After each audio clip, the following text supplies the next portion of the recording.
All right. What's up, everybody? Hope you're doing well. I have two very special guests with me tonight. I got Tats from the Pinstripe Chronicles, and I got Hector from Yankees Morning Brew. Before I get this going, let me give the intro to everybody just so you can get warmed up for our discussion tonight, because we're going to talk hot stove, winter meetings, and everything else that comes along with it.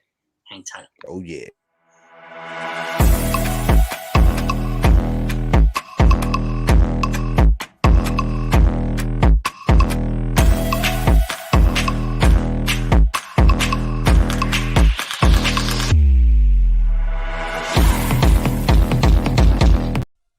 The self-destruct sequence has been activated. Repeat, the self-destruct sequence has been activated. This sequence may not be aborted. All employees proceed to the emergency car at the bottom platform.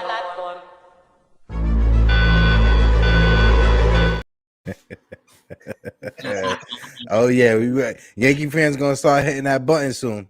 Yes, indeed. This means the hot stove is here. It's heating up. We're about to explode. Yes, yeah. So many things to talk about. I mean, Jay, let's start with him. Actually, what's your guys' take on the ridiculous contract that DeGrom just signed with Texas? What are your thoughts? Go ahead, Tats. I'll go after you, brother. I think it's a missed opportunity by the Mets, but it was a good missed opportunity by the Mets because of the years. It wasn't so much the salary; the years is what's really. The guy that's been injury prone for 2 years, despite being one of the best pitchers in the market and in the game, I think they're only if they get 3 years out of that, I think they're going to be lucky. Yeah. I mean, what's your take, Hector? Same thing. When it comes to DeGrom, it's all about health. If he's able to be healthy over these next 5 years, maybe it turns out to be something that's a big dub when it comes to the Texas Rangers. But you can never factor or you can't predict what injuries are gonna or what's gonna come around the corner when it comes to injuries. Especially when it comes to Jacob DeGrom. He's 35 years old. The last time a free agent starting pitcher was 35 years old that signed the 5-year contract was Randy Johnson back in the day with Arizona, right? And Randy Johnson was Randy Johnson. So is it going to be a Randy Johnson or is it going to be a Felix Hernandez when it comes to Jacob DeGrom over the next 5 years? Is his velocity going to stay up or is his velocity going to dip? That's just the worries that I have if I'm a fan of Texas. It's good points, guys. Before I go any further, Texas Buckeye, shout out to you. Thanks so much for the generous super sticker, man. Appreciate you. Much love. You guys make great points. To me, this was a necessary risk they had to take, right? They went big last year, right, with Simeon and Corey Seager, and this is another one. They're making this year, and I don't think they're done. Okay, I think they're going after Rodon. I have them as a sleeper team for Aaron Judge too. Okay, as well as Seattle. Keep in mind, whatever the contract is over there, they don't pay state tax, so they get that money takes them a hell of a lot further in Texas. So let's just say this particular, contract was 185 million or whatever it was. That's probably 20 million more in his pockets. That wasn't going to be in his pockets had he played back in New York. So, but I understand too. The Mets, they had to walk away at that time. I didn't think anybody was going to give him that much money. That was a big contract, man. It was huge. But again, Texas, they needed to make that move. They want to have any chance of beating Houston anytime soon. They have to do this, right? And that's just the bottom line, in my opinion. And again, but like you said, too, Tats, staying healthy, man, is the key. He hasn't pitched more than 100 innings in like 3 years. Yeah. So what are we going to get out of him? Or what are they going to get out of him? We have no idea. No, but that's the risk that they're taking. And, it might be a necessary risk, but, they're also looking at the aggressiveness of Houston coming off of, the World Series are still being very aggressive in the market. Yeah. Seattle's been very aggressive with improving their roster. So Texas had to do something because they've been saying that they wanted to be competitive. They had to make a splash, and this was the splash. It was probably the years that got him to sign the deal on DeGrom's end. He wanted the stability. He didn't want to just go in for a couple of years and then go back into free agency and start all over again. So I think this is that's a 5-year prove-it deal, and that's a very, very big risk on for Texas. Yeah. Well, like Jason said, this is a move that Texas had to make, Yeah. right? They have a lot of young pitchers coming up in the pipeline when it comes to their farm system. They got Jack Leiter, which is Al Leiter's son. He's a phenomenal pitching prospect. And also Kumar Rocker, who is a former draft a draft pick from the Mets, but they just never signed him, right? So this is an opportunity for the Mets, for the Rangers to have a solid rotation going forward if those prospects pan out. And that's a big if. And if I'm a Texas Ranger fan, you're putting a lot of money on an if, right? If DeGrom could stay healthy, if Kumar Rocker and Jack Leiter are the real deals. There's a lot of ifs that you're banking on. Yeah, those guys were teammates at Vanderbilt. So, Mhm. Staying healthy is key. Being the real deal is key. They also traded for Jake Odorizzi, good incremental pitcher. They got John Gray last year. He was their big pitcher. They got a decent amount of depth in the rotation, but, they needed to get one of those number one top tier guys, and DeGrom was the guy. Definitely. And again, the Mets offered him 3 years, $120 million. They offered him 40 per for 3, and they found out later on in the day that he was just going to Houston. So, and they're $100 million apart from each other almost. So, I get it. He wanted that security. I get it. Yeah, and we'll see what happens now. Are they going to get a Verlander? Or are they going to get a Rodon? I'll say this: Billy Eppo, their GM, he's had trouble bringing pitchers. When he was the GM of the Angels, had trouble. When he's assistant GM in other places, he's had trouble. So there's no guarantee they're going to replace him with Rodon or Verlander just yet. I could see them bringing back Tyrone Walker, Bassett, or going somebody for making a trade. So I'm really curious to see what Steve Cohen does. But that's a hell of a guy to have at your back too, because he'll write a blank check. Yes, sir. So, he might give Verlander that 4th year out of nowhere, whereas he wants 3, and Houston hasn't given him 3 yet. So it's going to be really interesting. Yeah, I think that is the interesting part. Is what is Cohen's pivot going to be? I think I'm expecting him to go on a spending spree. Especially a lot of the fans, which I'll give a lot of these fans credit. I'll take a little side trip here. I'll give the fans credit. They're not pissed off. They're just more disappointed that DeGrom's not going to be with the Mets. But I think their reaction's been kind of tame. But I do think that Cohen is going to make a huge pivot, and I think Verlander is going to be that guy that kind of puts the Mets fans at ease that they are taking this pitching seriously going into the next season. Yeah, coming off a Cy Young, you need somebody like that. What do you think, Hanker? Yeah, no, same thing. Now it's the Bulls and the Mets court, right? And Steve Cohen, he has all that money to spend, right? So it could be something like Tash just say, he goes out there, he spends the money on Verlander and Rondon, right? Or he doesn't, get either one of them, and they got to fall back to option B, which is Taijuan Walker and Chris Bassett, and if that happens, you're gonna have a lot of Met fans angry this offseason. You lost to DeGrom, and you did nothing to improve this pitching staff. And when it comes to Steve Cohen, he doesn't want the fan base to turn on him, right? So I can expect Steve Cohen to make a move within these next coming days. He's not going to let this. He's not going to let this just sit by and not do anything. No. Yeah, I don't think it's going to be. If he gets outbid, it's not going to be. Or if he loses, it's not going to be for lack of trying. If he gets outbid, it's going to be for some crazy outbid, just like the Texas did with DeGrom. Did anybody expect that? I didn't. So, but it was just like the Cano when he went to Seattle. They were $70 million apart from the Yankees. It was like a no-brainer. You had to walk away from that. Yeah. And the next thing is going to be Judge. That's where, before we get to Judge, let's talk about Brian Reynolds, man. He asked to be traded today. Oh, yeah. That's your favorite player. That's your favorite player. I've been talking about him for a year. Yeah. He formally requested a trade today.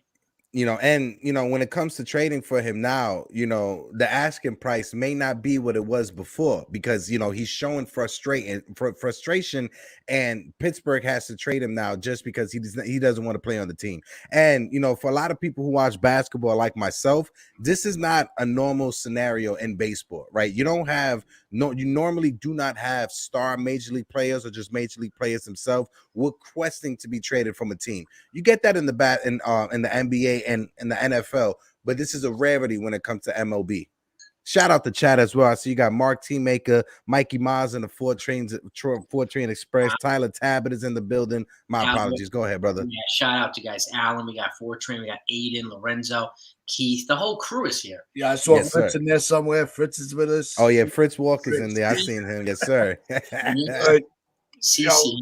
We're looking, we're watching. Yeah. We're Uh, really, the whole thing with Reynolds, and it is what's interesting is he's been a guy that's been on the fans' radar since he got called up. yeah. And it's all going to be about the price. And I think Hector's onto something. I think because you got, one less year of service now because he played.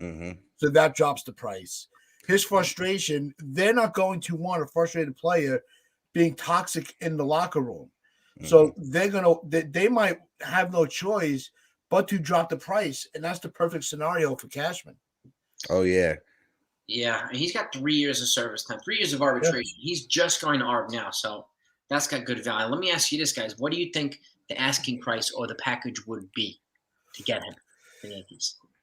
I'll make it real fast. For me, I'm centering the package around the number 4 prospect, Austin Wells, right? And I'm throwing Gleyber Torres in there because he's already a major league talent, right? With the Mariners getting this guy who they got from Milwaukee, I don't think they'll be pivoting to try to get Gleyber Torres. It makes no sense, that not that they got Colton Wong at second base. Yeah. So I can see the Yankees, packaging Austin Wells, Roderick Arias, and Gleyber Torres as a package deal for Pittsburgh, and that may be just a little bit too much when it comes to the prospects. But if I am the Yankees, I'm making that phone call. And as much as Yankee fans want Andrew Benintendi back, having Brian Reynolds in left field or center field with Harrison Bader, that would be a Gold Glove outfield.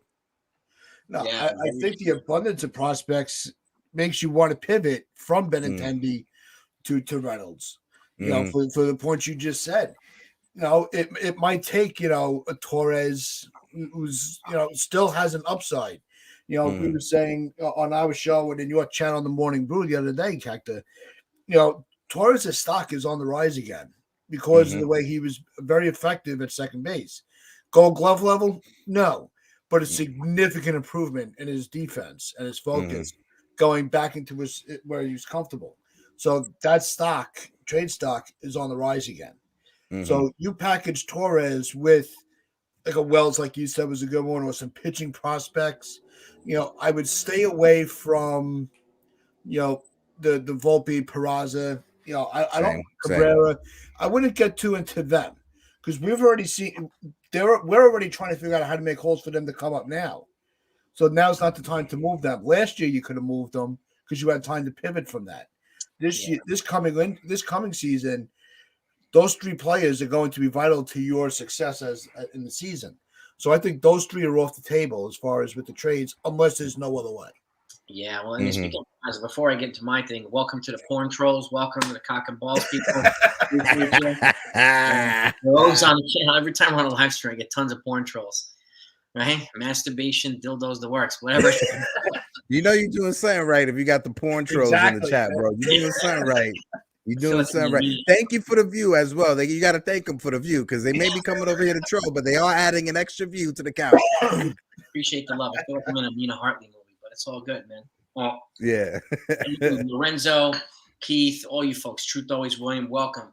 I would headline a package with Jason Dominguez because a couple of reasons. One, I think Brian Reynolds is the finished product of Jason Dominguez. There's also been the 3rd time now they expressed concern about lack of hustle. This is the 3rd time with a guy. When somebody has that high of a ceiling, he's got a high ceiling. These guys are both switch hitters, but I think Brian Reynolds is a more advanced piece, and maybe Dominguez will turn into that one day. But I'd rather get the finished product right now.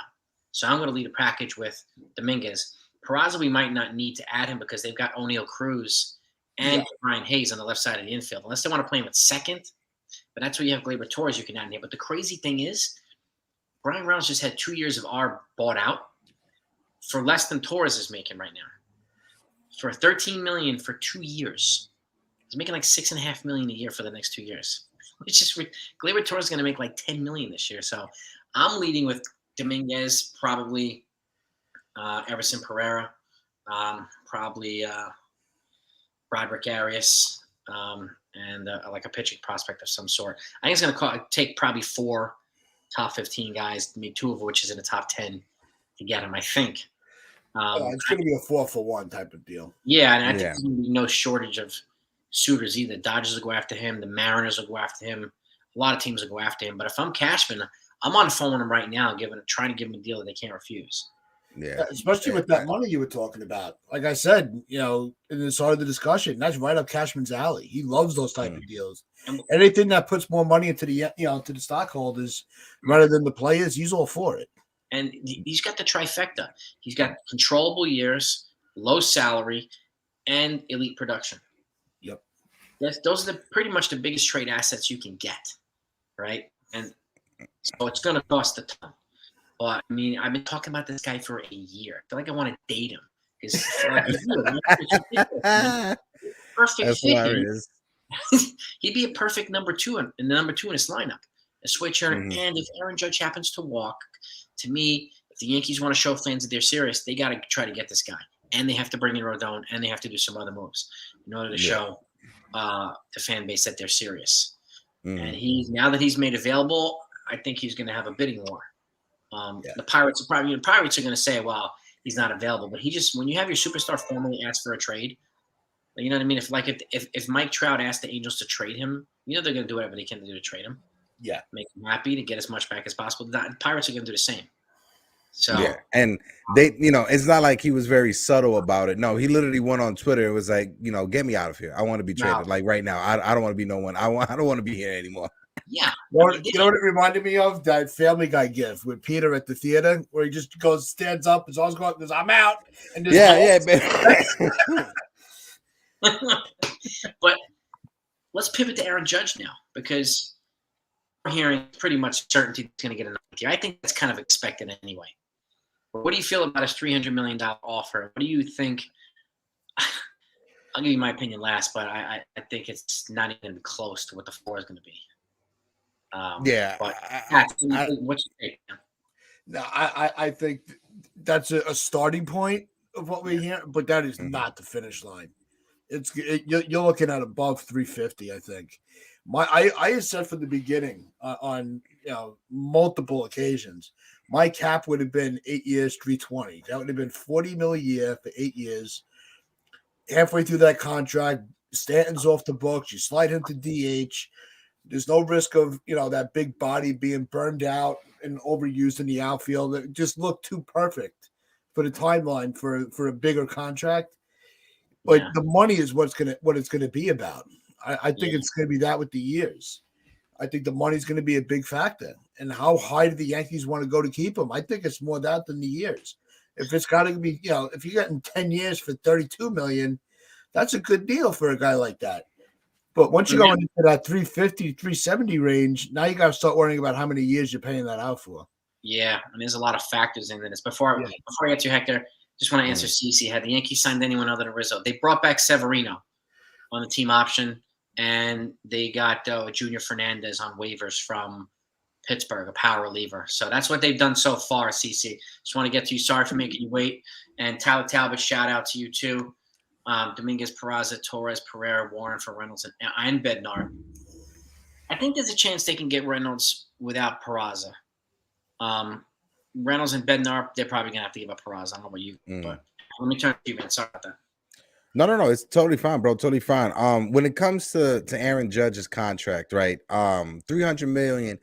The Yankees, they're playing it smart, right? They don't want to overbid or outbid themselves, right? They don't want to come out with a big number and then and San Francisco comes back out with a big number, right? They don't want to do what Elon Musk did with Twitter, right? Twitter was valued at $6 billion, but he spent $44 billion to buy it.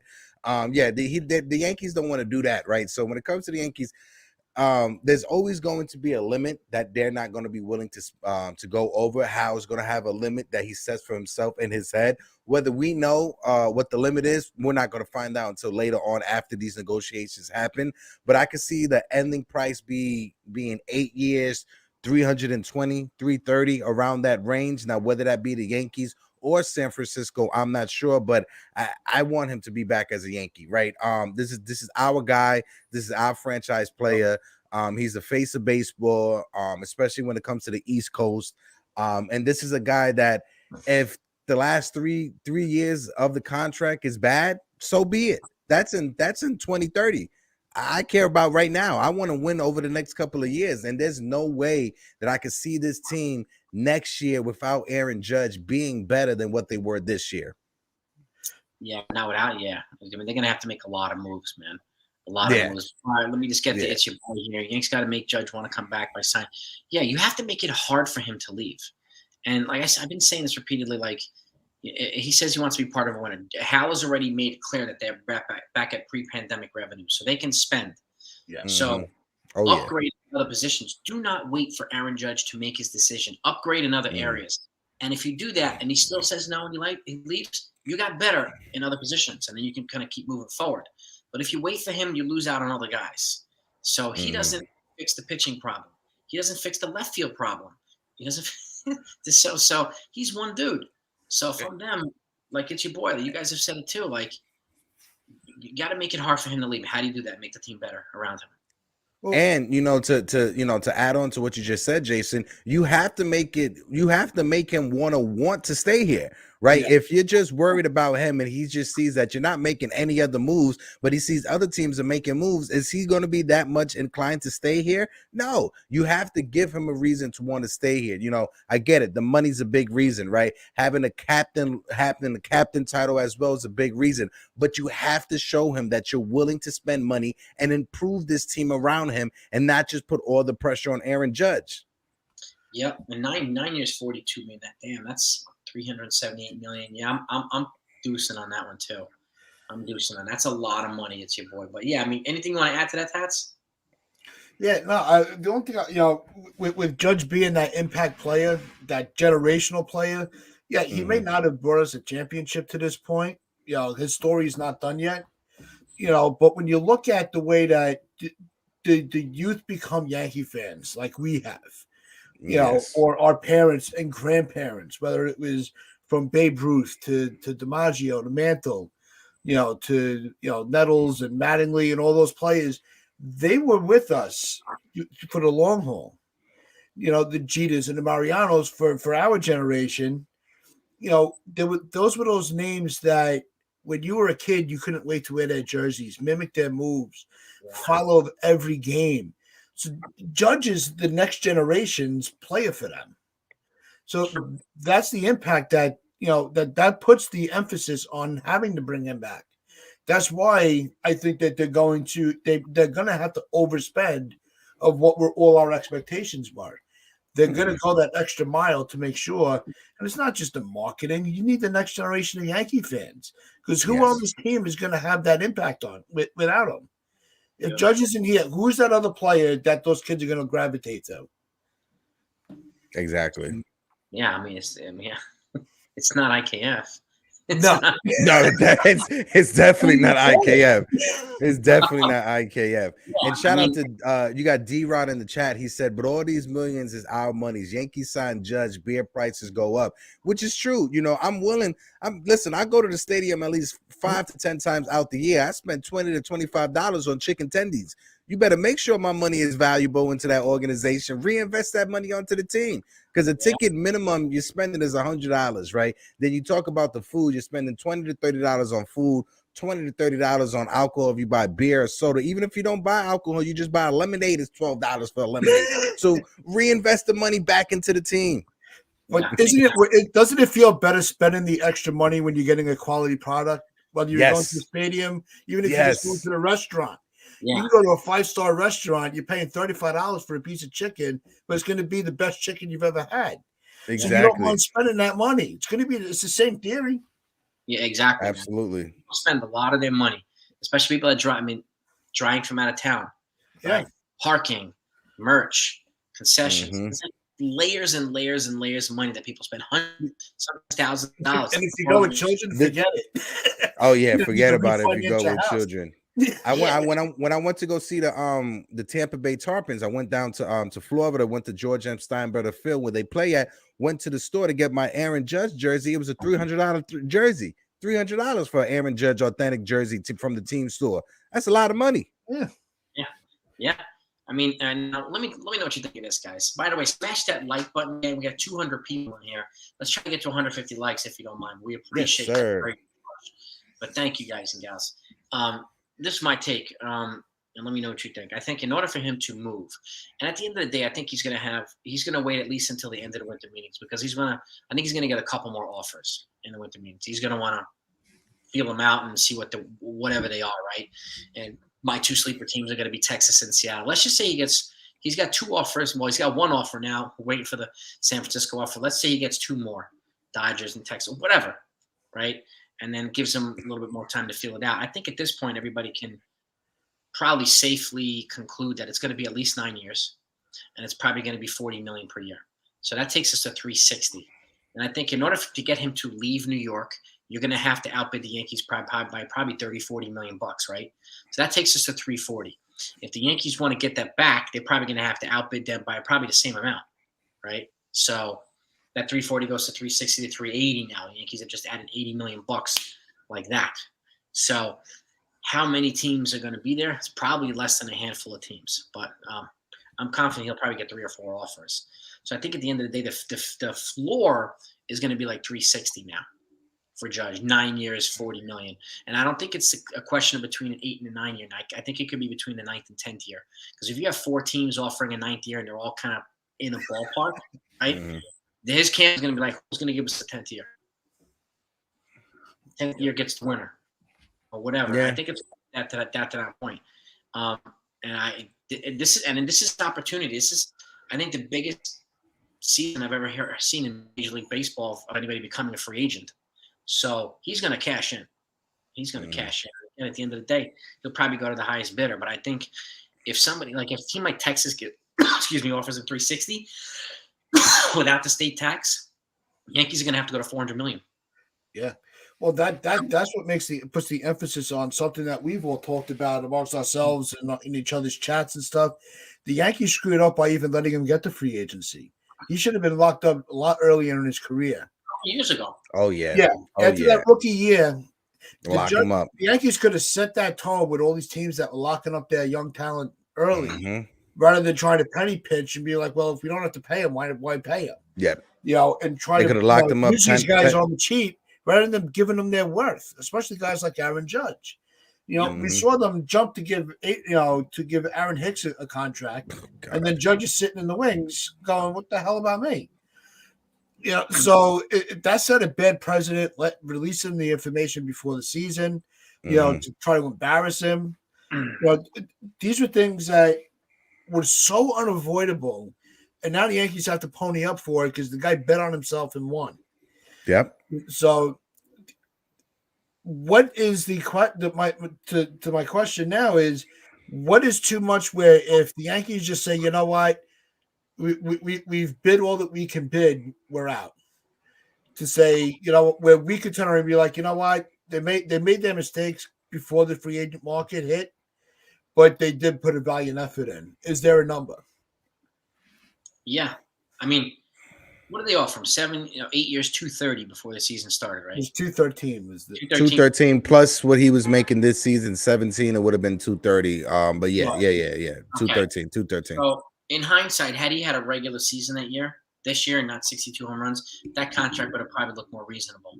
Now, obviously, it looks like a paltry compared to what he's going to get, obviously.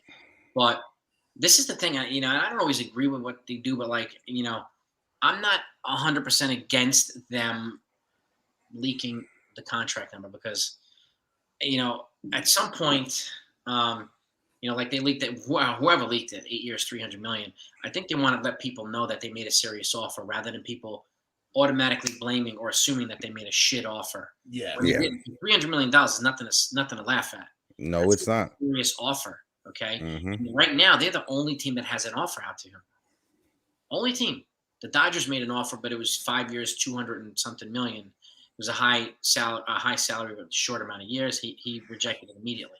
So, but Yankees have the biggest deal and the only big deal out there. So I can understand them wanting to put that out there so that people know. Because at the end of the day, if they offer him 350 and he walks, Cashman's going to get blamed for this. No one else. He avoids the blame. But as fans, do we think that where we could say, they put in that at least they tried. They didn't give up until they just had no choice. Because how much do you throw at him without really handcuffing the success of the rest of the roster? And that's the Because thing. there are so many other holes to fill. I think 300 is probably the cutoff point for me, at least, because they go up to 380, 400. I can hear Hal saying, well, we give them an extra 100 million. We can't fill out the other positions. We got to go replacement guys. Like, I'm I'm terrified at that we're going to hear that from Hal. Yeah, and he has a history of saying stuff like that or wanting to make moves like that. Oh, well, we couldn't do this, so we got to go this route. Yeah. And that's when us fans, we get so frustrated, right? And we understand this, right? We had these conversations a bunch of times before that. We understand that the Yankees, they can't spend $350 million on their payroll every year. We get that. We're not asking for that. All we're asking is, like last year during the offseason, if you were willing to bring in $30 million for a Josh Donaldson, right, for a IKF, for a Ben Verbeek, if you're willing to bring in $30 million for those three guys, what is stopping you to spend an extra $5 million on Carlos Correa? If you're okay with spending $30 million, what is stopping you from spending that extra $5 million to get that extra superstar impact bat that can make a difference in this lineup? That's what I only want to understand. I just want to understand that type of logic. That's a fair question. Yeah. Very. It's not like other players in the past where Correa's like, look, I want no part of New York. We heard that with Cliff Lee. Cliff Lee didn't want any part of New York. Even when Real Muto was on the market, he wanted no part of New York. Right. They were very vocal about that. And their agents came out and says, these are the regions that they're willing to go to. Greinke was another one, didn't want to go to New York. When they're out in the open and transparent about where they want to go, it softens the blow when they don't go where we want them to go. You know what I mean? Mm-hmm. So there was no reason to think that they were out of the market on Correa where they could have used that extra $5 million. Whether the fans loved him or hated him at the time. Yeah. And like speaking of Correa, he's still the youngest of all the shortstops this offseason. He's 28. Turner's 30. Bogarts is 30. Mm-hmm. Swanson's 29. So he still has an advantage. How sad is that at 28, he's actually the youngest player on the market in any position. He's one of them. These free agents are all in their 30s. Yeah, and that has to change when it comes to the CBA, right? When it comes to the teams being able to manipulate service time and stuff, something has to come of that, right? Because it makes no sense that if you're a major league player, you're brought up Jacob DeGrom is the perfect example. He was brought up when he was 25 years old. He didn't potentially reach free agency until he was 31, but the Mets gave him that extension, and when he was 29 years old, 30 years old. But still, 25 coming up and you're not a free agent till you're 31. What type of big payday are you going to get? And that's the same situation for Judge. His service time started at 25. Guys like Bryce Harper and Manny Machado, their service time ends at 25. Mm-hmm. They were up here at 18, 19. Free agents at 25. Judge just happens to be it's not his fault. He's just a victim of a late service time clock. Like he did the college thing and then he made it through the farm in 3 years and he just happened to be up here at 25. Like it's not his fault. That's just the evolution of his career. Yeah, that's the business side of it that frustrates us as fans. Is we hear about all these names, and it's like, well, when are we going to see them? It's like, but at the same time, the Yankee fans like us are we're so focused on just get that World Series. That's all we care about. We don't care who's on the roster anymore. There was at one point I didn't want Correa even in the Bronx as a visitor, never mind as a player. But you know what? It's time to win. It's time to turn the tides and bring that championship home where it belongs.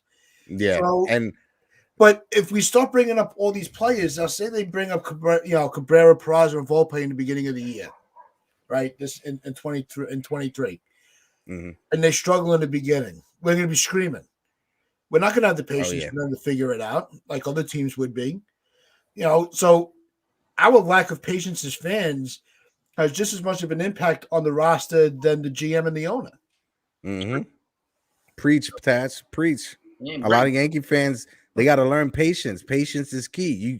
You can't just automatically turn your energy just because somebody's having a bad week. Nothing's gonna happen, right? You're gonna lose that. You're gonna lose that player. That player's not gonna want to be here in New York. He's gonna want to be traded. Like that's what you have to avoid. And I But- get it. We're passionate fans. We want the team Yeah. to win, but there's a level that you shouldn't cross when it comes from passion to just pure idiocracy. Joey Gallo was afraid to leave his house. Well, Joey Gallo deserved that. I ain't gonna Yeah, front. Joey Gallo. Fair enough. Fair enough. But bring it back to Judge. Look at the first time they brought up Judge. He sucked. He looked terrible. He got that one He home worked run, out and the then he off was. season. He had a solid spring training, and he didn't make the team until the last day of spring training. Yep. That's when they made the decision to make him the everyday right fielder, Yep. and it worked out. Why? Patience. They Yeah. let him figure it out. They didn't just jump the gun and be like, "All right, he's not going to get the cut." They have to trust that process, and we have to trust that they understand the process. And I think they've blown way too many opportunities with guys like Miguel Andujar. That's why we don't have the patience like we should. Estevan Flores, like getting booed in Colorado. Sanchez is another. Yeah, a lot of these dudes, like, just way too quickly they give up on somebody and say he's a failure. Dude, he's only been here 3 weeks, okay? That's not enough time. And like getting booed in New York is not the same as getting booed in Colorado or Cincinnati. Or might have been close. They want you to die here. It's different, New York. It's crazy. Yeah. Like, you got more people in the borough of the Bronx than you do in the entirety of Cincinnati. yeah. I mean, when I went to Game 6 of the World Series in 2009 with my wife and my mom, and at the end of the game, when they won, they clinched and everything and blah, blah, they had coffins with Jimmy Rollins dolls in them. They were burning on fire. They were burning cars and flipping cars outside of the stadium. It was scary, man. It was scary. But like, yo, these are my people. But like, hey, Tats, those your people from Long Island, Tats. That's what that is. and Nassau County people, man. Yeah, that's what that is. No, I'm Suffolk. Don't Oh, okay. my wife went to Stony Brook. Okay. Yeah, my sister, she lives in Deer Park over there in Suffolk. No, she's my neighbor. That's the next neighborhood over from me. Yeah. Nice, man. Nice. But yeah, I mean, this is the thing. Like, I mean, let's pivot to Carlos Rodon. Like, do you think he benefited most from the DeGrom deal? And what do you think he'll eventually get? He's repped by Scott Boras. So, I mean, Boras is going to try to get as close to that DeGrom contract as possible. I think Rondon's price is skyrocketed. Yeah. Skyrocketed. Dude, right now he's like, yeah. He's calling DeGrom like, dude, thank you. Like, yeah, because Rondon's 29 years old, right? DeGrom is 35, 36 years old. Rondon easily anywhere from 5 to 7 years. $200 to $280 million easily Rondon could be sitting on. Yeah, I think he's going to make a hell of a lot. I mean, John Heyman said today he thinks he's going to make about 130. I think that's way low. Mm-hmm. Now that number is DeGrom and he's got Scott Boras repping him. Would you rather take the risk on Justin Verlander for 3 years or Carlos Rondon for 7 years? Who would you guys rather take the risk on? Because if it's Verlander, and 3 years go by like that. Carlos Rondon, if he gets injured, being stuck with him for 7 years on your payroll, may not be a good look. If it's 3 versus 7, I'm going 3 with Verlander. Yeah, I'd rather the short term than that kind of, especially on a pitcher. Yeah, I don't want to see another long term deal. Yeah, he's also attached to a qualifying offer. Either Rondon is. So yeah, you got to give him a 2nd round pick, a 5th round pick, and $1 million in international money just to sign Rodon. Yeah, I will pivot to Verlander over Rodon just because of the years and because of everything extra that you just added on. Yeah, that's a lot. Do you think that international money with the picks and all that? Do you think that in the long term that drops the market where he might not get the money he wants? Because a lot of teams aren't going to give him a big, they're not going to give him that 30 mil. If they got to add on all the picks and the international money, it depends on the player. Be like, you know what? We'll look elsewhere. Don't worry about it. Yeah, it depends on the player. Like, remember Steven Drew? Yeah, he was attached to the QO. Nobody wanted to sign him because of all the shit that was attached to it. So they waited until May or June, where the QO deadline expires, and then you can sign him for nothing. So that's happening. That's why I think that I'm surprised that qualifying offer survived the CBA. I thought that was one of those topics. I thought was going to be gone. It was supposed to be gone, but they weren't able to agree on an international draft, so they brought it back. So that's the main reason why. So, but I mean, a guy like Rodon, I don't think a team's going to hesitate to sign him and give up that stuff. And at the end of the day, like first round, you're not giving up a first round pick, but the international signing money, I think, is where it can be more detrimental because, like the Yankees now, they used to spread it out, but now they spend like 90% of them on one player. Like they did the Rangers, like they did Roderick Arias, like they're going to do Brandon Maea this offseason as well. So, like, it's different now. And if they lose $1 million, that's 20% off the Yankees' international spending pool with one guy. And it also depends on the team, right? If it's a team like the Yankees, just like you brought up, the Yankees, they're on the bottom half of the draft every year. They're not in the top 10. They're not in the top 5 of the draft. So they're going to want to use their resources in other ways. They know that they have to either hit on the draft or have the capital when it comes to the international signing. Now, if you're a team that's like, say, like the Texas Rangers, who have a loaded farm system, you could lose a second-round pick in a draft. You could lose $1 million in international signing money because your farm system is that much stronger because you're always in the top 10 when it comes to picking in the draft. If you're a team like the Mets, whose farm system is a bit barren and is a bit of a wasteland, you may not be that willing to give up a draft pick or international signing money because you're hurting yourself in the long run because you don't have that plethora of prospects in your system. Yeah. And that's the key to it. And anytime a big prospect gets promoted to the major leagues, it's a knock on the system. It's down ranking. So, and they just got. And they already brought up Beatty last year. They brought up Alvarez last year. So Beatty and Alvarez, those are the top 2 prospects. Besides those 2, their farm system is laughable. Yeah, the Yankees are pretty deep now. It's the deepest the Yankees have been in a while. So in a long time. Well, we were talking about it. We were talking about it the other day. We were talking about it the other day. Not a problem. Exactly. I mean, and we've had some pretty good drafts in the last few years to keep the farm healthy. Yeah, especially last year with Sweeney. He's been really climbing up pretty quick. Yeah. Spencer Sweeney to me is the sleeper when it comes to the Yankee prospects, right? Yep. Just because he has power like Troy Tulowitzki, right? He has that Troy Tulowitzki power. His fielding may not be up to par. He's a big body shortstop that may have to move to third base, but he does have that tremendous power like a Troy Tulowitzki. Yeah, and his swing is similar to Kyle Tucker and Yordan Alvarez. So Astros, and so that's a very attractive looking bat. And he's one of the deep at shortstop. So he's the 6th ranked prospect overall in their top 20 prospects. Trey Sweeney is. So he's their 2nd or 3rd shortstop, right? In the farm, like third. Peraza. It's Volpe, Peraza, then Trey Sweeney. Then you got Roderick Arias, I think, sitting at 11 or 9. Yeah, and then they still got guys after that too. Like they're crazy deep. Yeah.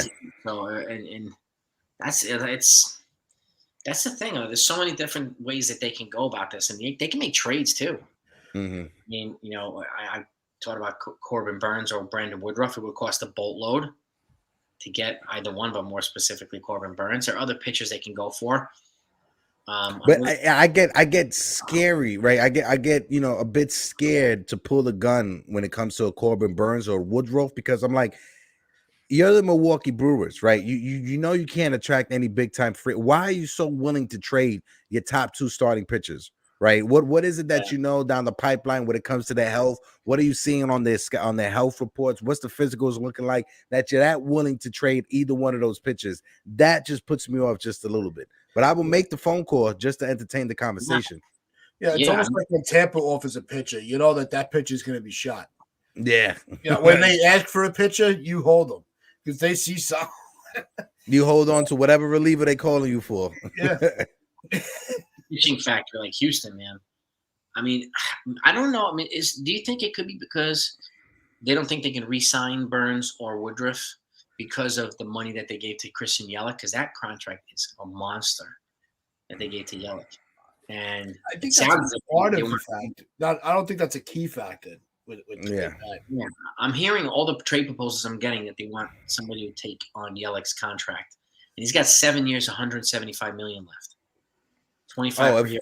7 years. If I'm the Yankees, I'm calling them. If they include that contract, right, which will weaken the prospect pool that they're pulling from, I'm definitely making that phone call, right? You know, just because if you could get Christian Yelich on a prove it type of basis, you know, put him in left field, that swing will look very good at Yankee Stadium, right? And that's a situation where he could split time with Giancarlo Stanton. One could play left field, one could DH on or off. And Christian Yelich, that bat, he got injured because he fouled the ball off of his knee. You know, it was a very freak, once in a million type of injury, final destination kind of injury. So if he could bounce back, we may be able to catch lightning in a bottle when it comes to Christian Yelich and his bat at Yankee Stadium. Remember, Yelich is the guy that we wanted before they made the big deal for Stanton. Yeah. Mm-hmm. Yeah. It was between those two, and that was the divide between the fans. Yelich or Stanton. Who are we getting? We ended up getting the NL MVP coming off the 17 year rather than getting Yelich. You know, but here's a chance to actually get have the both of them back on the same roster. Mm-hmm. Yeah, that's true too. I would want them to take Donaldson and Hicks off our hands too. You want us to take that contract, you got to take those guys. Yeah. You gotta get. I think that besides signing Judge and getting another starting pitcher to take Tyone's spot in the rotation, I think getting rid of Donaldson and Hicks is their priority. Has to be their priority. Yeah, because if you think about it, right, Donaldson, Hicks, and Gleyber Torres, that's $45 million right there of salary. Easily. That's $40 to $45 million worth of salary that we could get off of our books. Yep. Especially, and that makes it even sweeter if you have to give Judge that extra year. There's that extra year's salary right there. Mm-hmm. Yeah, this is true too. You have a lot of money coming off the books, so it's not really hamstringing them. Where if we give Judge this money, we can't spend anywhere else. You got all that. You got all that money coming off. You know, you got money coming off with Chapman, with Britton. You know, those were two big contracts, especially for relievers. $30 million bucks. Yeah. That could be spread around for other bullpen pieces easily. Yeah. Well, if you think about it like this, right, the $30 million that just came off of the books for those two relievers, right, and then you take Judge's $17 million that he was paid last year off the books, that's $47 million right there. So if we sign Judge at $37 to $40 million per season, we still got like $5 million to play with. And they already got a reliever. Yeah. From the Pirates. They need one more though, at least. That's why I'm really hoping that these guys consider Gregory Soto from the Detroit Tigers in a trade for Gleyber Torres. I think that's going to be the move is for Soto. It's I mean, because like Hector said too, he's not going to go to Seattle now. No. They got Colton Wong, and Seattle clearly doesn't want one of their big relievers. But Detroit has said they're willing to move Soto. And Gleyber Torres is good friends with Javi Baez, right? They are good friends, right? They do work out together in the wintertime, even though, you know, Gleyber Torres is from Venezuela, Javi Baez is from Puerto Rico. They do work out together in the offseason. And they need a second baseman. Tigers. Yeah. They need a second baseman. So the pieces align themselves, but like, is it going to happen? I don't know. Shout out to D-Rod, Tom Mel, Udall, Mazel Tov, buddy, everybody. Jason Long, what's up? Franchise in the house. Shout out to the chat. One person in the chat, they said, guys, are we re-signing Judge? Is Judge going to be a Yankee? Listen, if it was up to me, I would re-sign Judge yesterday if I was Hal Steinbrenner. I'm not playing around. If like I said he's our guy. You know, if it comes to us, you know, with the last 2 or 3 seasons that it looks nasty, so be it. Right. Look at Miguel Cabrera in Detroit. What Miguel Cabrera meant to that city, meant to that organization. The last 3 years for Miguel Cabrera's contract is not pretty, but you know, it's still number one on that team. He's still the number one jersey that's sold in Detroit. Right. People still buy their season tickets with Miguel Cabrera on the cover of their season tickets. Right. So even though the last 3 seasons offensively hasn't been the best for Miguel Cabrera, his jersey is still number one in their team store. And he's hitting milestones, 500, 3,000. There's only 2 other players in baseball history who've done it. But that's the thing with, you know, and that brings up an excellent point when you bring up Miguel Cabrera. That was a terrible contract for that long because you knew he wasn't going to be able to fulfill to that level. But when you have a player like him that is admired by the game, admired by the fans of all the teams, you know, he's just a solid guy. Never into any controversy. You know, where he might have fall off, but he comes to play every day. Yes. He may not only have 80% left in the tank, but he's giving you 80%. Yes. He don't take time off. Nope. He doesn't take games off. He wants to play. He'll play first base. You don't care. Mm-hmm. When you're playing first, okay, give me my glove. Yeah. No argument. You know, that's where we're going to need to be very patient with Judge on this long-term deal, because you can't just say in year 7, oh, it was too many years. You know, we should have only given him 5. What would he? Well, we're the ones that were clamoring for him to get the deal. We all kept saying it. We went through the year, we're all screaming, blank check, blank check. Well, that's the blank check you're going to deal with, you know, and we're going to have to accept that. I'm willing to. Hey, if it, you know, like I said, if you give him 9 years, and you're able to get him as a solid outfielder for every year until Stanton's off the books, you slide him to DH, save that big body from not playing him in the field every day, you will get more years out of that contract than you think. So for the people that is clamoring about it's too many years, look at the whole spectrum of what that contract would be. Look at the players that will not be around jamming up that DH spot at the time. Yeah. So and with the youth infusion that's coming, you know, you're not going to need a lot of guys getting time off. That Judge can get that extra rest day.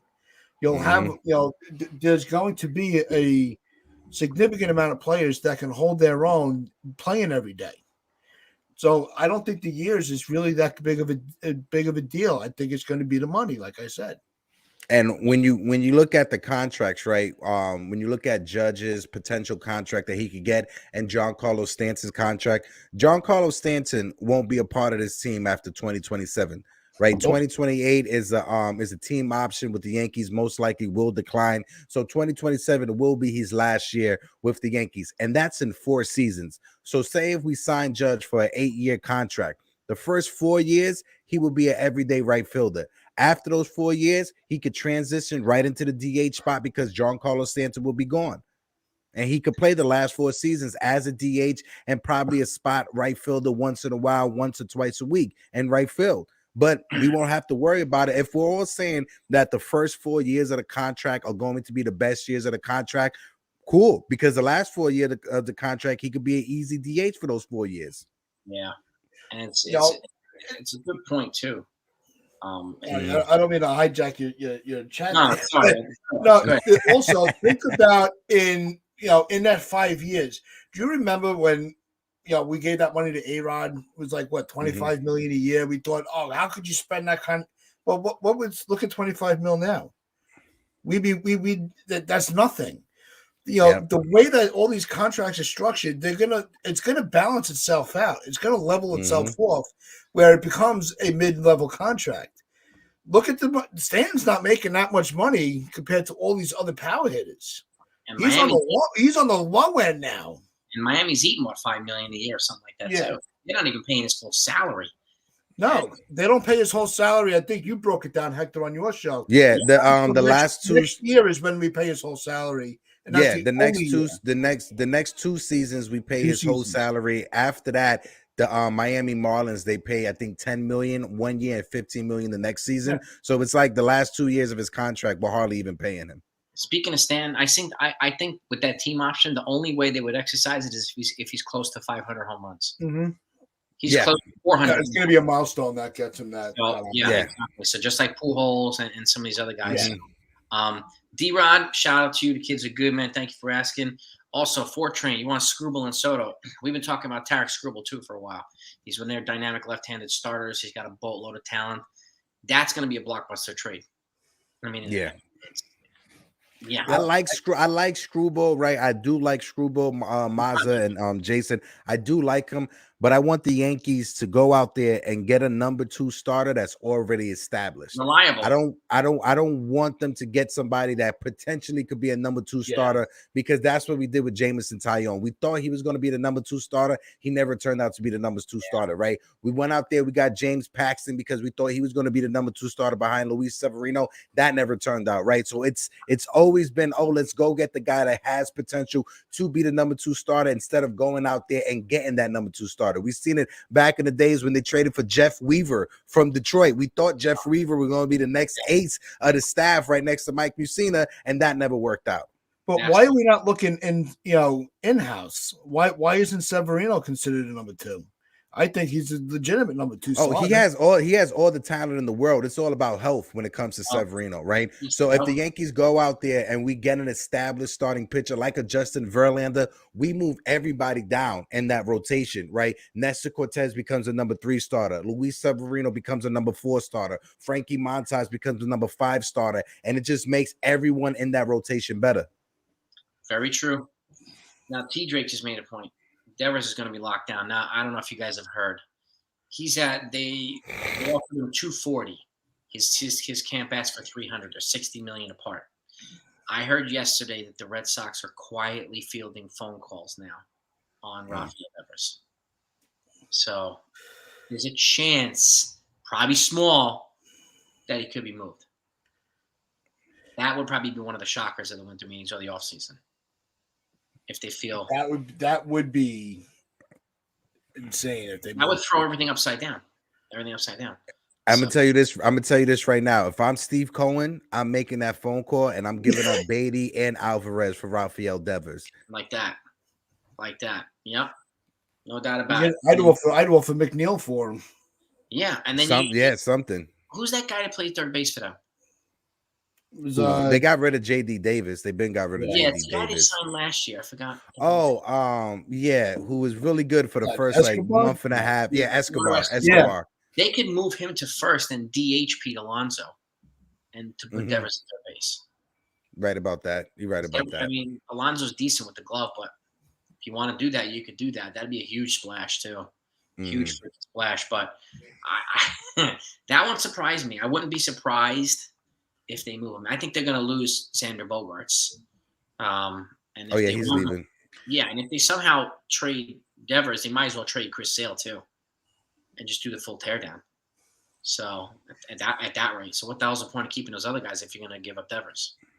My thing with Chris Sale is I think teams will be scared to trade for him because of his injury history. Yeah. I could see a team like the Texas Rangers taking a chance on him because they already got DeGrom, and why not have another injury-prone pitcher? Why not shoot the dice with another what if? I wouldn't. I think Sale's going to be the hard trade to make. Yeah, he's not what he was when he was with the White Sox. True. Yeah, maybe the first 2 years in Boston that he was very effective, and then he's been hurt. So you haven't really seen. Yeah, there's no. It's not like Verlander where he was able to reinvent himself and come back stronger. You're not seeing that from Sale. One, the guy is thinner than a toothpick. Yeah. So he's very fragile. They can't. I think Verlander. I think it's just such an outlier. Him and Scherzer. And how old is Rafael Devers? Being able to just stay dominant. Devers is 24. 24 or 25. Maybe. I feel like he's been in the major. He's 26. I feel like he's been in the majors forever. You know why? Because Cashman's not their GM, and they don't wait a year and a day to bring. That's exactly what it is.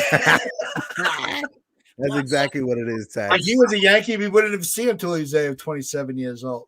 This would have been his rookie year. Yeah, super duper senior. Yeah. I'm telling you, man. What is this here? Yankees should go 8 years, 325 with an option after 6 years. Bulldog. I mean, hypothetically, yeah, but I don't think Judge is going to do options. He's going to want the full guarantee. No, I think in place of options, you throw in the incentives. I think. Yeah, you and I have talked about that before. Yep. Every the incentives is what's going to sweeten the pot. Every season he's the MVP, throw him an extra $3 million. Yep. Every season he win a World Series, throw him $3 million. Every time he's the World Series MVP, give him $5 million. Like add incentives to that contract so he could turn out, instead of it being 330, have it be 360 or 380. And I will live with those incentives. I'm willing to pay Judge that amount of money if it equals us getting a World Series, if it equals us having an MVP season from Aaron Judge. Well, that's where it goes back to. That ties into the just give me my money's worth. And I'll deal with it. Yeah. I think at the end of the day, Judge is going to be the highest paid position player in history of baseball per year. I mean, the Yankees' current contract right now makes him the highest paid above Trout. So at 37.5 a year, I think he's going to get at least 40 wherever he goes, whoever he signs with.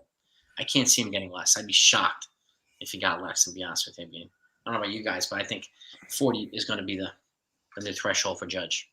Yeah, I think that's what the Yankees cut that off. And if you think about it, 8 years for $40 million, that's $320 million, right? There was some reports Hector Gomez put out there early into the offseason, pardon me, $333 million. I think that's where it will sit at, anywhere from 330 to 320 in that range.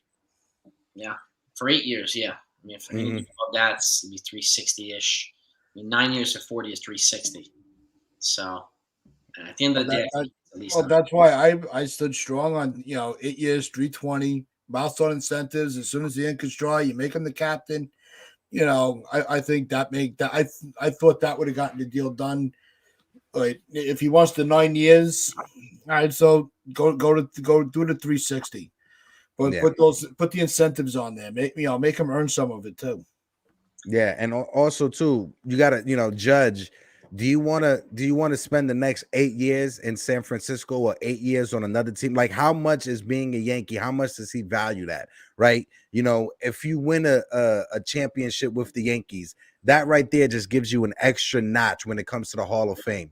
Right, that gives you extra credit when it comes to the Hall of Fame. If you go to a team on the West Coast that no one's going to see you half of the time because of the time difference, how much popularity are you going to actually have? And it's the Trout effect. The West Coast, it kills your market. Yeah. Trout, he's the best player and has been the best player in baseball over these past 10 years. But watch him play. Not even that, Tats. If you was to ask the regular baseball fan, if Mike Trout is walking down the street, do they recognize him? Oh no, they don't. Nope, absolutely not. I don't even know how that man sounds. I'm trying to think about it right now. I can't even know what he sounds like. That Mike Tyson voice, right? Yeah. Mike, how you doing? Oh, poor Trout.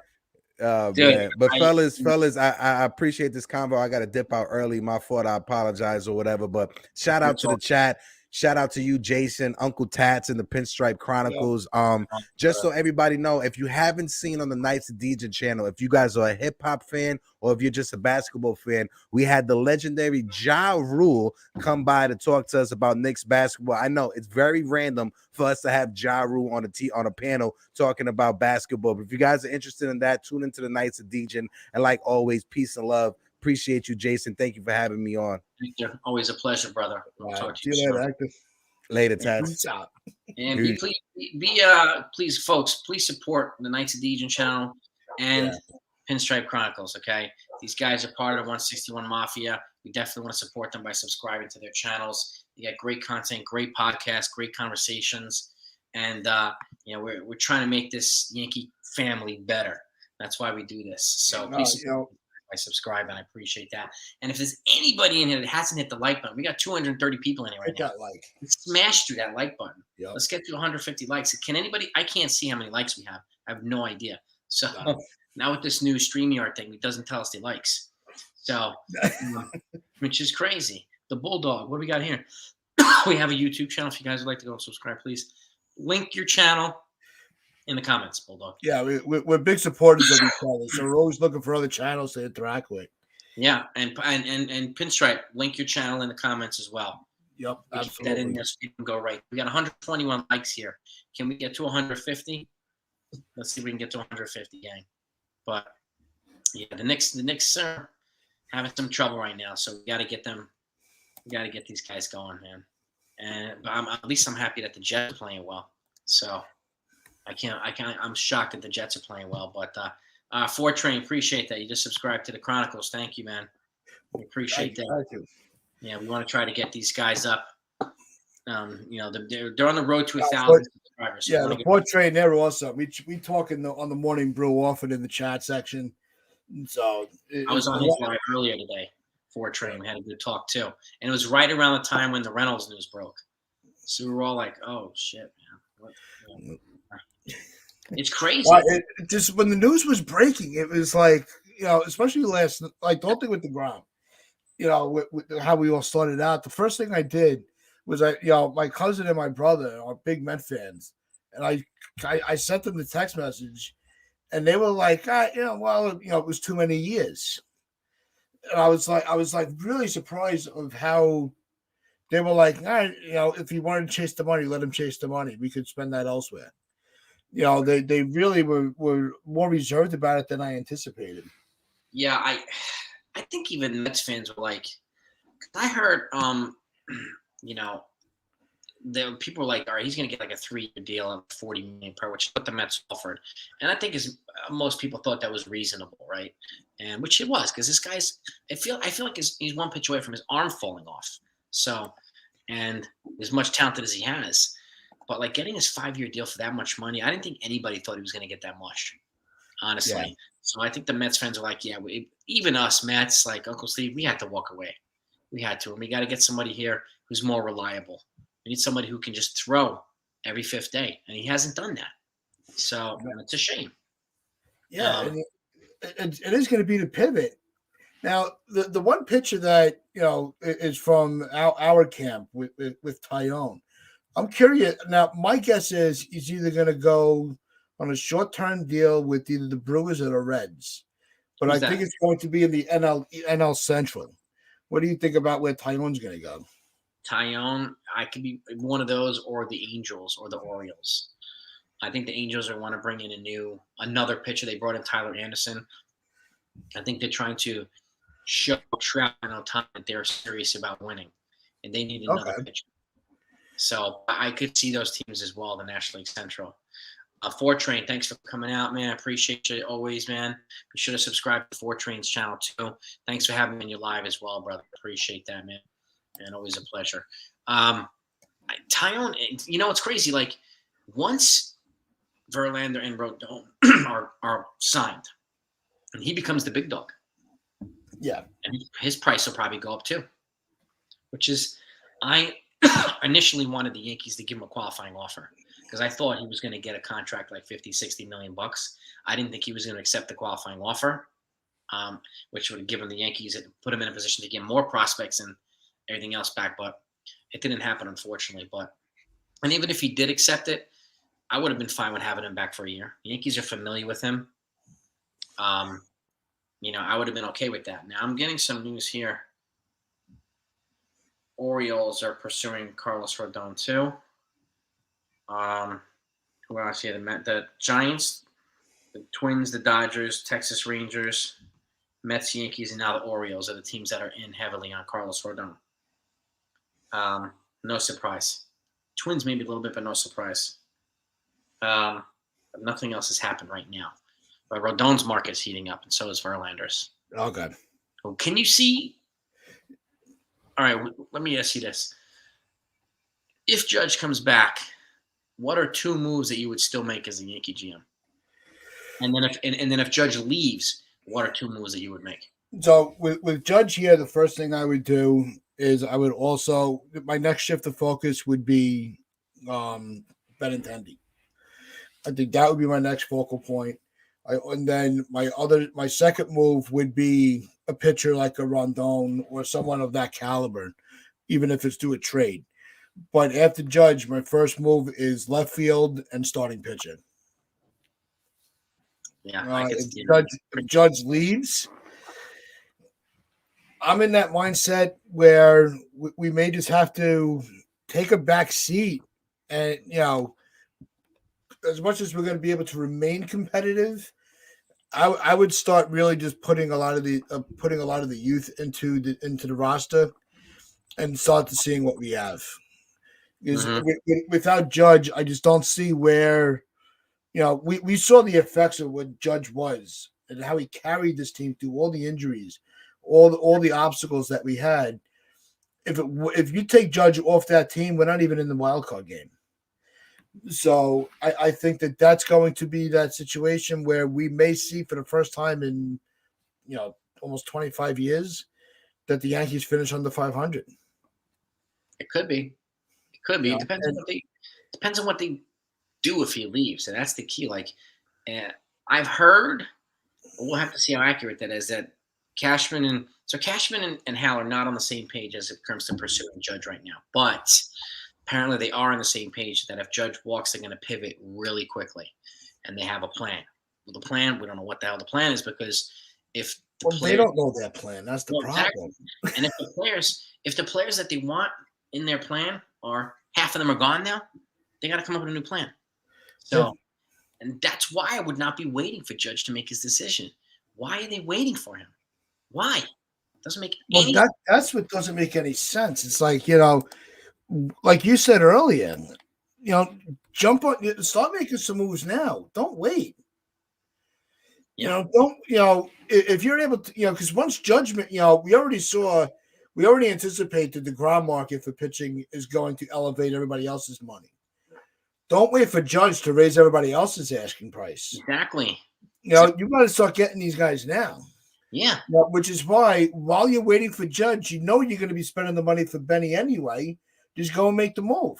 What are you waiting for? I have no idea, man. No idea. That's what's so frustrating with. This is the Yankees do this a lot. They wait out the market or whatever. Like, we know what the market is. And it's never worked for them. Right? Judge's price is not going down. Neither is Rodon's. Like, it's not going down. So get some other guys out here. Don't lose on the opportunity to make the team better. Just because you're waiting. If you're able to sign Benintendi now and Rondon now before Judge makes his decision, you don't think that's going to affect it? Yeah. We talked about that earlier. Force his hand to stay. Mm-hmm. Don't force his hand to move. Yeah. Make it hard for him to leave. Get good guys in here. He wants to win. Well, this is an opportunity to show him that you want to win too. So make it hard for him. And Gerald, any offer for Reynolds starts with Volpe. I'll say this. I think they can get him without Volpe, but I think Pittsburgh's probably going to ask for Volpe. Yeah. But I think they have enough depth in the system to sweeten up a trade so that they don't have to use Volpe. But again, they're definitely going to ask for him. There's no doubt about it. But where would Volpe play is the question. They've got O'Neill Cruz, they've got Brian Hayes. The only place he could play is second base. So would he play in there? Don't know. No idea. So that's I think Volpe's off the table. They decided not to be aggressive last season because Volpe was their future. They're not going to trade him now that he's even closer. I just don't. That's not something I could see Cashman or Hal even doing. And that's the other thing about this whole situation with Judge. You're seeing Hal a lot more than Cashman in these negotiation talks and where the information is coming from. I think Hal's said to Cashman, you worry about everybody else. If it's not going to work out, it's going to be on my back. Exactly. Shalom, Yudo. Mazel tov, buddy. I have a great night. Dude, yes. Yes, and yes, and yes. And this is I hope that they are a little bit more aggressive. I hope that Cashman's got to make some moves during his winter meetings, no matter what. He's got to make some moves. What kind of moves? I have no idea. But he's got to make some moves to show that these people mean business. RC, thank you, bro. What's up, RC? What's up, RC? Hope everyone's well. This has to be the most stressful Yankee hostile period in years. Can't remember it being so silent. Yeah, I mean, it's typically silent on the Yankees side, but until the winter meetings. But like other teams are already starting to get on the board, and I think Yankee fans, we want the Yankees to get on the freaking board too. Yeah, you usually don't see. This is the weekend that things start to really roll around. Yep. And I think that's something, and I think that'd be a really interesting round table with all of us, is how we would restructure the offseason to keep the fans in the headline, keep the fans engaged, keep the headlines in the news. Because, we're always taking that, especially this time of year with basketball, hockey, football, nobody's talking about baseball. True. And there's no reason why baseball should be out of the conversation when they're in the conversation during the peak of our season every year. So why don't we start to invade their territory as well? So I think that would be a very interesting discussion. Yeah, I would agree. We got to keep the fans engaged. There's always a dry period. Yeah, and we sit here as content creators and fans ourselves saying, all right, like it's me, Donald, and Rob. We do our show Tuesdays and Thursdays. And then on Sundays we have a women's panel. And it's like we're going, all right, what are we talking about today? All right, let's wait out the news cycle. And it's like not until that 13th hour. Okay, this is what we're gonna start off with. And then lucky enough, we like we have here, the comments section usually dictates the show, and it's phenomenal, and we love that. Yeah. But we need that. We need those headlines to lead in with. We don't get them as frequently as we should. Yeah, I mean, I gotta say, I give the folks here made so many knowledgeable people here. Yeah, There's great comments, great insight. Like right here, what would the trade package for Reynolds look like?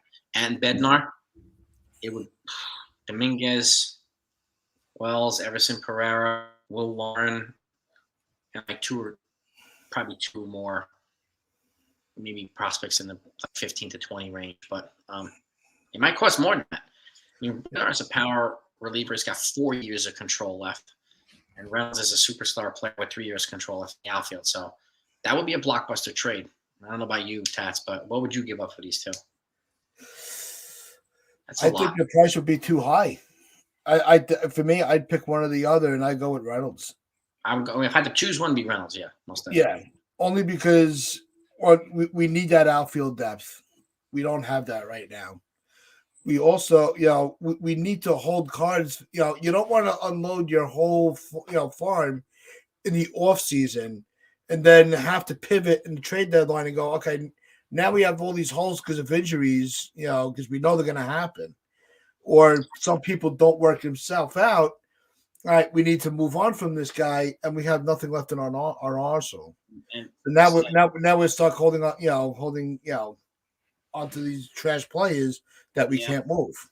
Yeah, I mean, thankfully they got a deep team, but they would have to give up a chunk of the farm. I think Jiggaman's in agreement here. The price would be too much, which I would between the two. I would go Reynolds because he represents a bigger need. They can just get a reliever. That's Cashman's wheelhouse. I'm not worried about Cashman's ability to acquire some reliever.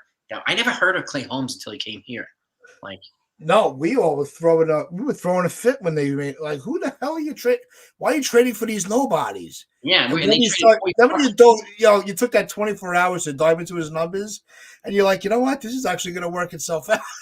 Yeah, and I remember people's hair was on fire because they traded Hoy Park for him. They're like, you traded Hoy Park? What the fuck? People are nuts. Or chasing Jason Shreve for Voight. We were all screaming. Yeah. I remember that was the first one. I'm going, but it's Jason Shreve. What are you getting all worked up for?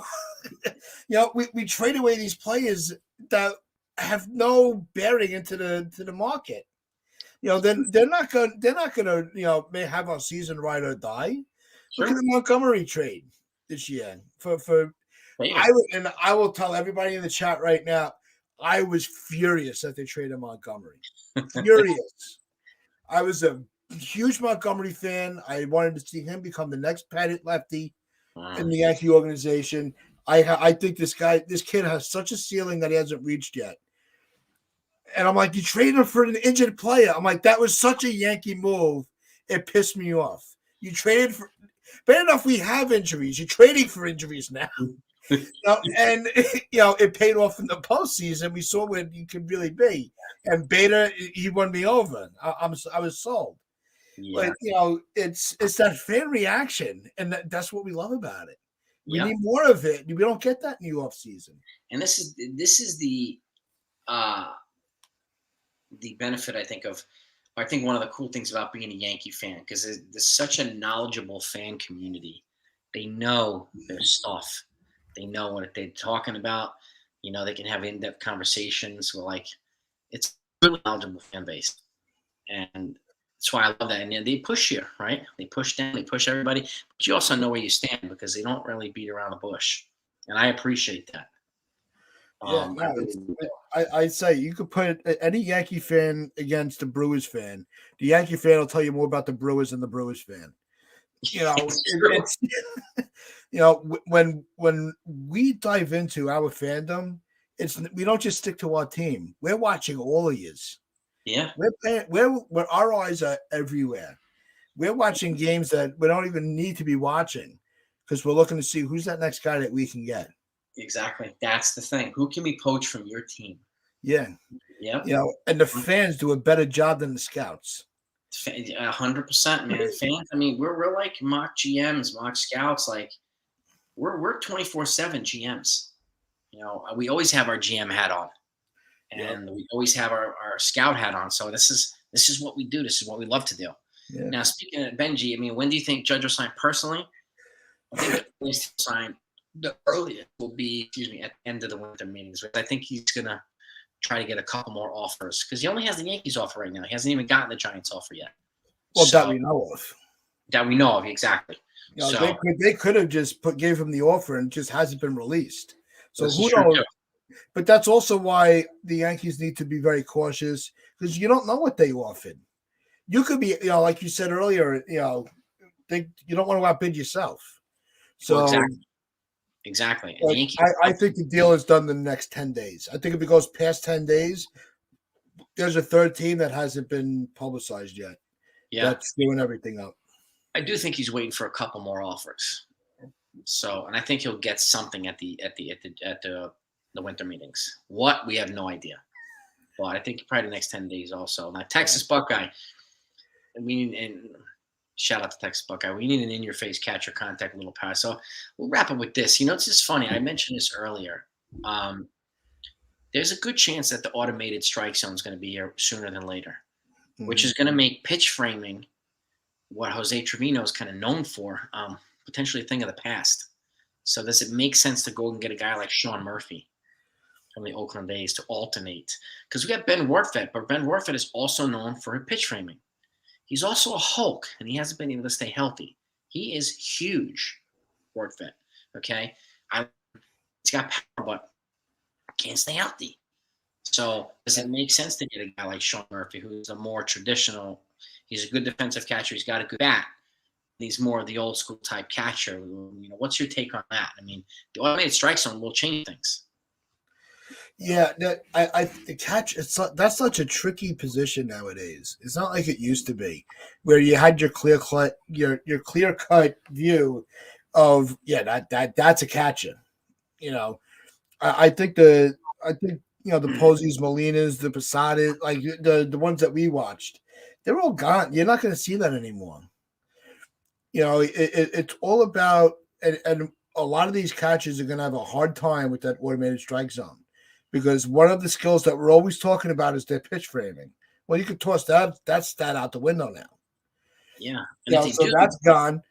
So now you have, that destroys, Higgy's value because Higgy's phenomenal at it. So now there's no need for him anymore. Just have somebody sit behind the plate catching the ball. That's really what they make in that position now. And my big concern about the automated strike zone is it's going to take some of the human element and the element away from the game. And I don't want that to happen. There's enough of that already. And, analytics has its place. But I don't want this to turn into like a robotic game. No, there's already too many changes as is. Yeah. And I like players arguing with the umpires about terrible calls and stuff like that. It's fun. It brings the human element to the game, right? And if they have the automated strike zone, well, it was in the box, so it's a strike. Like, that doesn't always beat out. And then you have all these different umpires with different strike zones. You're just going to get rid of all the umps? Yeah, it's really weird. Like I was even in the beginning very against bringing in the replays. And it wasn't until the Gallegos Jim Joyce incident, I'm like, you know what, we need the replay. Yeah. But now, and you're looking at all the strikeouts on Judge, where there are balls that are at his ankles that would be at another player's knees because of his size. Yeah. It's like, like Susan Waldman was, always makes the joke on the broadcasts. What do they expect him to do? Shrink? He's 6'8". He's 6'8". He's huge. Yeah. The umpires need to adjust to him. He shouldn't have to adjust to them. Yeah. So that's going to cut back on a lot of his strikeouts, which also screws up his zone. Because now he's going, well, they're going to call it a strike anyway. I have to swing at it. And now he's chasing pitches, and we're screaming at him for that. So for that aspect, the robot arms could be a positive, but I think it's going to be more negative. It's going to be more negative effect. I would agree. Now, You got a good question here, Benji Stoker. What do I think about Donnie Baseball going to the Blue Jays? I think it's a heartbreaker for the Yankees, but I think it's a good move by the Blue Jays. Bringing in somebody like that. You have a rookie manager, so bringing in somebody who has got a lot of experience. He's a good baseball guy, good baseball mind.